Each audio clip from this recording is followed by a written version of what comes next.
Now, in biomolecules, we are doing carbohydrates and their classification. Last time, हमने किया था what are carbohydrates and how are they classified on the basis of molecular size. On the basis of molecular size, हमने कहा था on the basis of molecular size, carbohydrates are classified in 3 types. Already in the last class हमने किया था. Monosaccharides, which are simplest of saccharides, which cannot be further hydrolyzed. Second, oligosaccharides. These saccharides give 2 to 9 monosaccharide molecules upon hydrolysis. And third type is polysaccharides. These saccharides give a large number of monosaccharide molecules upon hydrolysis. Monosaccharides are simplest of carbohydrates: glucose, fructose, galactose, etc. Oligosaccharides gives 2 to 9. तो जो 2 देंगे उनको डाइसैकराइड्स बोलते हैं, ये maltose and sucrose. ट्राइसैकराइड्स मैंने कहा था, ये हम ऑलरेडी कर चुके हैं, raffinose and tetrasaccharides, stachyose. Polysaccharides upon hydrolysis give large number of monosaccharide molecules. Example is starch, cellulose. ये है. Oligosaccharide में आएगा sucrose, maltose, lactose, important ones. Trisaccharide में आएगा raffinose, stachyose, tetrasaccharide का. These are examples. So this was first classification of carbohydrates जो हम already कर चुके हैं. Now today second classification is based on taste. Based on taste. Taste के base पर देखो, we are having two carbohydrate. जैसे मैं आपको शुगर दे दूं, ये भी कार्बोहाइड्रेट है, और यहाँ से मैं चावल दे दूं, ये भी कार्बोहाइड्रेट है जिसमें स्टार्च है. दोनों का टेस्ट करेंगे आप, एक तो बिल्कुल स्वीट है, एक तो स्वीट नहीं है. although both are carbohydrates. So on the basis of taste, जो स्वीट है उनको हम बोलते हैं शुगर्स, और जो स्वीट नहीं है कार्बोहाइड्रेट्स उनको हम बोलते हैं नॉन शुगर्स. जैसे शुगर्स एंड नॉन शुगर. जैसे शुगर वाले जो क्रिस्टलाइन होते हैं, दे आर क्रिस्टलाइन सब्सटेंसेस, ठीक है ना. स्वीट होते हैं एंड सॉल्युबल इन वाटर, और पानी में सॉल्युबल होते हैं. जैसे ग्लूकोज डालो पानी में, सुक्रोज डालो, शुगर डालो पानी में, फ्रुक्टोज डालो पानी में. They are soluble in water. They are sweet in taste. Therefore, they are categorized into sugars. They are sugars. Non-sugars tasteless, insoluble, and amorphous. याद रहे, they don't have proper structure. Tasteless है, insoluble पानी में, directly पानी में soluble नहीं होते हैं, and amorphous in nature. Already पता है हमें, crystalline which have regular arrangement of particles, amorphous irregular arrangement of particles.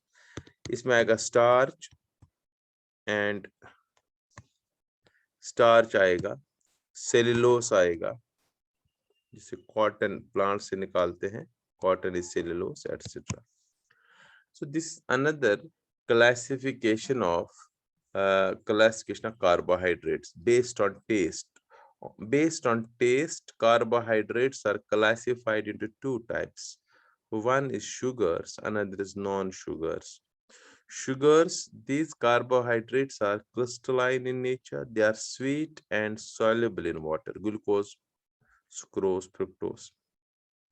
Non-sugars, these carbohydrates are tasteless.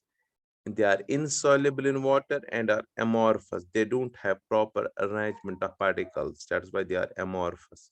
Starch, cellulose are examples of non-sugars. Now, third and last classification is on the basis of reducing nature or reducing and non-reducing sugar directly. Reducing nature हम कह सकते हैं. Reducing nature के base पर क्या ये reducing agents है?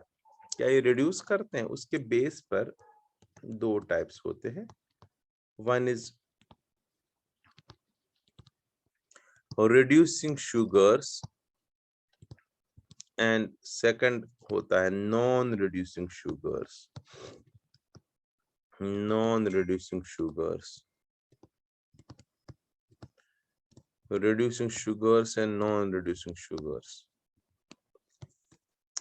देखो अभी हम आगे ऑर्गेनिक जब हम पढ़ेंगे हमें एक दो कंपाउंड्स में बताऊंगा. यहाँ पर थोड़ा सा बताऊंगा. टोलेंस रिएजेंट एक कंपाउंड है, ये हम आगे डिटेल में पढ़ाऊंगा.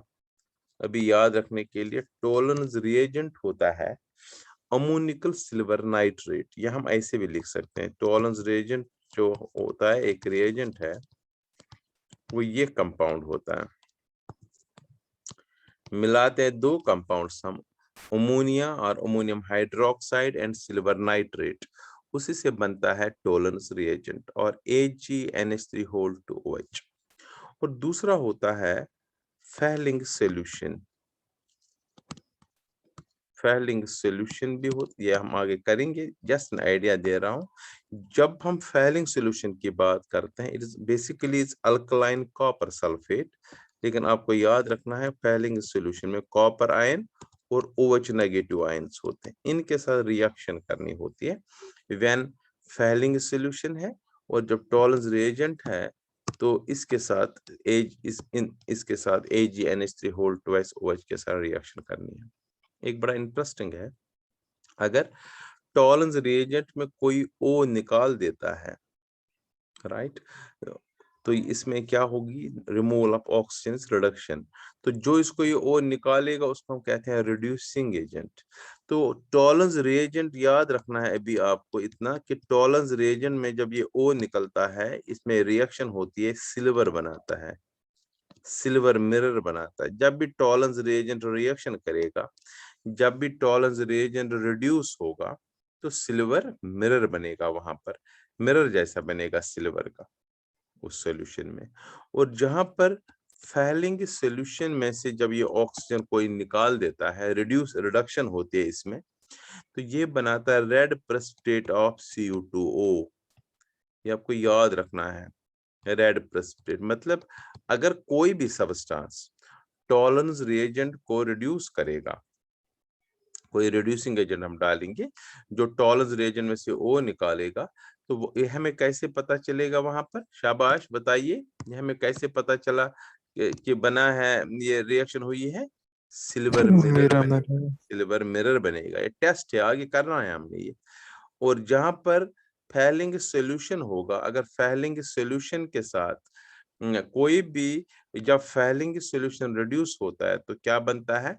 Red precipitate of Cu2O. Cu2O का मतलब है क्यूप्रिक ऑक्साइड, राइट. Cu2O ना क्यूप्रस ऑक्साइड होता है Cu2O. O का 2 इसके नीचे, कॉपर का क्यूप्रस ऑक्साइड. सो ये आपको याद रखना. अब इनमें ये रिडक्शन से है, जो इनको रिड्यूस करेगा उसको रिड्यूसिंग एजेंट हम कह सकते हैं. कुछ शुगर्स ऐसे हैं, याद रखना, जैसे ग्लूकोज में ले लूं, या फ्रुक्टोज में ले लूं. अगर ग्लूकोज एंड फ्रुक्टोज को मैं टोलेंस रिएजेंट के साथ रिएक्ट कराऊं या फैलिंग सॉल्यूशन के साथ रिएक्ट कराऊं, क्या होता है कि ग्लूकोज और फ्रुक्टोज जो है ये रिड्यूसिंग एजेंट्स है. ये ऑक्सीजन लेते हैं, खुद ऑक्सीडाइज होते हैं, दूसरों को रिड्यूस करते हैं. तो अगर मैं ग्लूकोज का टेस्ट सपोज किसी जगह पर करना है, करते भी है ग्लूकोज का टेस्ट, तो ग्लूकोज का टेस्ट करना कि ग्लूकोज है या नहीं, इसमें टॉलरेंस रेजेंट का एक ड्रॉप डालेंगे। अगर सिल्वर मिरर बना तो ये ग्लूकोज था, क्योंकि ग्लूकोज ने ही इसमें से एक ऑक्सीजन लिया। इसमें एल्डिहाइड ग्रुप होता है, अभी वो आगे पता चलेगा, वो कन्वर्ट होता है कार्बोक्सिलिक एसिड में ऑक्सीजन लेने से। तो अभी तक इतना याद रखना है कि ग्लूकोज और फ्रुक्टोज, क्योंकि फ्रुक्टोज में कीटोन होता है, कीटोन वैसे नहीं होता है टॉलरेंस रेजेंट से ऑक्सीडाइज, लेकिन उसमें इसमें OH ग्रुप्स भी होते हैं, OH ग्रुप की वजह से होता है। दैट इज वो यहाँ का विषय नहीं है, वो अलग पढ़ाऊंगा मैं। यहाँ इतना याद रखना है, ग्लूकोज एंड फ्रुक्टोज जो है, अगर इनको टॉलरेंस रेजेंट या फैलिंग सॉल्यूशन डाला जाए तो टॉलरेंस रेजेंट डालने से सिल्वर मिरर बनेगा, और फैलिंग सॉल्यूशन डालने से रेड प्रेसिपिटेट ऑफ CO2O बनेगा। मतलब glucose and fructose reducing agents है, तो मतलब glucose and fructose reducing sugars है। अगर यही आपको डालेंगे, यहाँ पर मैं सुक्रोज डालूंगा या मैं डालूंगा स्टार्च डालूंगा, तो ये चीज नहीं होगा। So they are non reducing sugars. So मान लीजिए एक साइड में मैं स्टार्च डालूंगा, एक साइड में, एक टेस्ट ट्यूब में स्टार्च होगा थोड़ा सा पीस के, एक साइड में ग्लूकोज होगा। तो हमें टेस्ट करना है ग्लूकोज का। हम क्या करेंगे, हम इसमें टॉलरेंस रेजेंट दोनों में डालेंगे। जिसमें सिल्वर मिरर बनेगा उसमें ग्लूकोज था, जिसमें नहीं बनेगा वो स्टार्च था। या जिसमें फैलिंग सॉल्यूशन डालने से रेड प्रेसिपिटेट बनेगी वो ग्लूकोज था, जिसमें नहीं बनेगा वो suppose glucose non reducing sugar होगा। तो रिड्यूसिंग नेचर, अब इस ये तो सिर्फ समझने के लिए था। अब सिंपली मैं कहूंगा, what are reducing sugars? Those sugars, those carbohydrates which reduce Tollens reagent and Fehling solution. अब बस इतना लिखना है, ये नहीं कि क्या बन रहा है, ये मैंने those carbohydrates which reduce tolerance reagent and Fehling solution are known as reducing sugars. Glucose and fructose are examples of reducing sugars. फिर लिखेंगे non-reducing sugars, those carbohydrates which cannot reduce tolerance reagent and Fehling solution are known as non-reducing sugars. उसका reason होता है aldehyde group या OH group free नहीं होना चाहिए। अगर फ्री है तो वो तो रिएक्ट करेगा, इनमें फ्री नहीं होता, बंद होता है, इसलिए इनको हम कहते हैं नॉन रिड्यूसिंग शुगर्स, राइट। तो 3 क्लासिफिकेशन हमने आज की कंप्लीट की। पहली थी on the base of molecular size, which is very important, monosaccharides, oligosaccharides and polysaccharides. Second is based on taste, sugars and non-sugars. And third is reducing sugar on the based on reducing nature, reducing sugars and non-reducing sugars. This was about carbohydrates and classification. Now next topic. जो next question है हमारा, what are monosaccharides and structure of monosaccharides? Question है, what are monosaccharides and explain structure of monosaccharides. Explain structure, ऐसे ही question आ सकता है, structure of monosaccharides.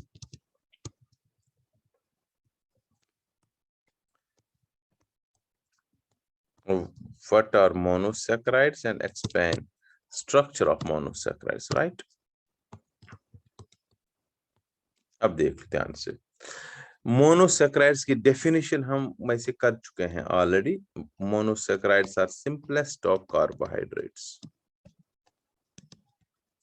Monosaccharides, what are monosaccharides? पहला point इसका, they are simplest of carbohydrates, they are not hydrolysed further. Simplest carbohydrates होते हैं monosaccharides, right. फिर मैंने कहा था इसमें इसकी लास्ट टाइम हमने किया था, जनरल फॉर्मूला होती है CH2O होल N, जहां पर N क्या होता है, कितने से कितने तक, जरा कोई बता सकता है? बताया था मैंने 3 to 7, यस 3 to 7, 3 से लेके 7 तक होता है N। So monosaccharides are simplest of carbohydrates.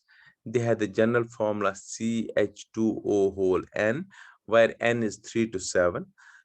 Glucose, fructose are common examples. अगर मैं ले दूं glucose, fructose, देखो बेटा ये बड़ा important point है. 20 monosaccharides are known.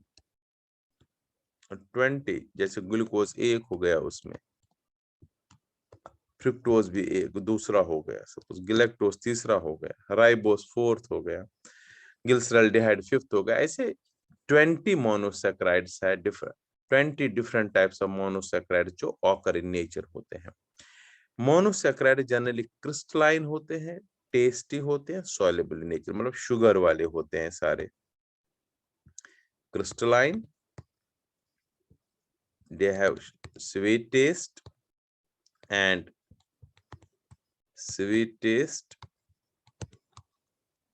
and soluble in water. अब देखो बेटा, अब जो मोनोसैकेराइड्स है, मैंने पहले ही कहा था, जब मैंने कहा था कोई भी कार्बोहाइड्रेट पॉलीहाइड्रोक्सी एल्डिहाइड या पॉलीहाइड्रोक्सी कीटोन होता है, right. Monosaccharides on this basis या तो एल्डिहाइड होगा या कीटोन होगा. हाइड्रोक्सी तो OH ग्रुप्स तो होंगे ही होंगे, आइदर एल्डिहाइड और कीटोन. उसके बेस पर मोनोसैकेराइड जो है, इसको हम क्लासिफाई कर सकते हैं दो चीजों में. जो मोनोसैकेराइड्स है on the basis of functional group, या तो एल्डिहाइड वाला ग्रुप होगा इसमें, तो उसको बोलते हैं एल्डोसिस, याद रहे. और जिसमें कीटोन ग्रुप है उसको बोलते हैं कीटोसिस. बायो स्टूडेंट्स को पता होगा aldoses and ketoses, right. So what are monosaccharides, फिर एक बार बोलेंगे, शाबाश, जरा बताइए आप. Simplest of carbohydrates, they cannot Right. be popularized further. General formula CH2O whole N and can be up to 3 to 7. Yes. They have crystalline sweet taste and are soluble. Yes, there are 20 monosaccharides known in nature. ठीक है ना, 20 monosaccharides occur in nature. They are further classified into how many types? 2 types. क्या क्या? शाबाश. Number 1 aldoses और number second ketosis. अब aldoses का मतलब क्या है और कीटोस का मतलब क्या है? Now aldoses means those monosaccharides जिनमें क्या होगा, जिनमें एल्डिहाइड ग्रुप होगा, CHO ग्रुप होगा, एल्डिहाइड ग्रुप होगा, उनको हम एल्डिहाइड एल्डोसिस बोलते हैं. करेक्ट. जिनमें CHO ग्रुप होगा उनको क्या बोलते हैं हम? एल्डोसिस. एल्डिहाइड, CHO मतलब aldehyde group, C double bond O single bond H group, इसको एल्डिहाइड ग्रुप बोलते हैं. जैसे ग्लूकोज है, देखो ग्लूकोज में एल्डिहाइड होता है. अब मैं थोड़ा अभी आगे स्ट्रक्चर बताऊंगा. ग्लूकोज में एल्डिहाइड ग्रुप होता है लेकिन 6 कार्बन होते हैं, तो इसलिए ग्लूकोज का नाम है एल्डोहेक्सोस. बताइए क्यों एल्डोहेक्सोस? अब अगर क्वेश्चन आएगा ग्लूकोज को क्यों एल्डोहेक्सोस बोलते हैं, बता सकते हो? शाबाश. सर क्योंकि इसमें 6 कार्बन है. हाँ, हो गया हेक्सोस. और एल्डिहाइड ग्रुप है, हो गया एल्डिहाइड. हेक्सोस का मतलब 6 कार्बन एटम्स. तभी अगर मान लीजिए 5 है, राइबोस है सपोज 5 कार्बन का, तो आप उसको क्या बोलेंगे? एल्डोपेंटोस. ठीक है ना, राइट. सपोज ग्लिसरॉल्डिहाइड में 3 ही कार्बन है, उसको क्या एल्डिहाइड है, उसको बोलेंगे एल्डोट्रायोस. 3 है. 4 वाले को टेट्रोस बोल सकते हैं और 7 वाले को हेप्टोस बोल सकते हैं, राइट, क्योंकि हेप्टोस तक होते हैं. तो ये हो गया एल्डोसिस. क्या है? एल्डोसिस होते हैं contain aldehyde group, CHO group, example glucose. फिर दूसरा है ketosis. They contain ketone group. Ketone group होता है ये वाला ग्रुप, बीच में कार्बन में C डबल बॉन्ड O, ऐसे जो कीटोन ग्रुप होता है. तो कीटोन ग्रुप जैसे एग्जाम्पल है फ्रुक्टोस. फ्रुक्टोस में 6 कार्बन है लेकिन है बेटा इसमें कीटोन ग्रुप. अभी स्ट्रक्चर बताएंगे, पता चलेगा. तो इसलिए इसको क्या बोलेंगे हम फिर? कीटोहेक्सोस. It is a कीटोहेक्सोस. 5 वाला होता तो कीटो पेंटोस, 4 वाला है कोई तो कीटो, 3 वाला है एक अभी बताएंगे डाइहाइड्रोक्सी एस्टोन, उसको बोलेंगे कीटो ट्रायोस। सो कीटोसिस क्या है और एल्डोसिस क्या है? शाबाश, कीटोसिस होते हैं which contain ketone group, क्योंकि हमें पता है कार्बोहाइड्रेट्स में या कीटोन या एल्डिहाइड, और एल्डोसिस क्या है? which contains aldehyde group. समझ आए ना? ये थोड़ा बायो चीज है तो इसलिए नॉन मेडिकल वालों को पूरा ध्यान देना पड़ेगा। मैं बिल्कुल स्लोली पढ़ाऊंगा, आराम से पढ़ाऊंगा, यू विल गेट इट। कि aldoses containing aldehyde group, ketose containing ketone group. Glucose Eldhose में आएगा, एल्डोहेक्सोस, फ्रुक्टोस कीटोन में आएगा, कीटोस में आएगा कीटोहेक्सोस। ये था व्हाट आर मोनोसैकेराइड्स का। So monosaccharides are simplest of carbohydrates. The CH2O N इसका general formula, where N is 3 to go triose से लेके हेप्टोस तक होते हैं। 20 monosaccharides occur in nature. They are crystalline, sweet taste, and are soluble in water. They are of two types, aldoses and ketosis. Aldoses contain aldehyde group while ketosis contain ketone group. Right? अब इसके बाद next हमारा जो है that is structure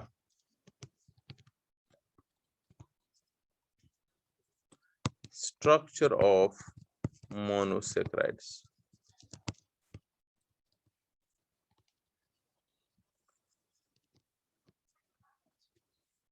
right ये हम next class ये में करेंगे, अभी हम डिस्कनेक्ट करेंगे क्योंकि ये थोड़ा बड़ा है, फिर बीच में करना पड़ेगा। We'll come back up 2 minutes.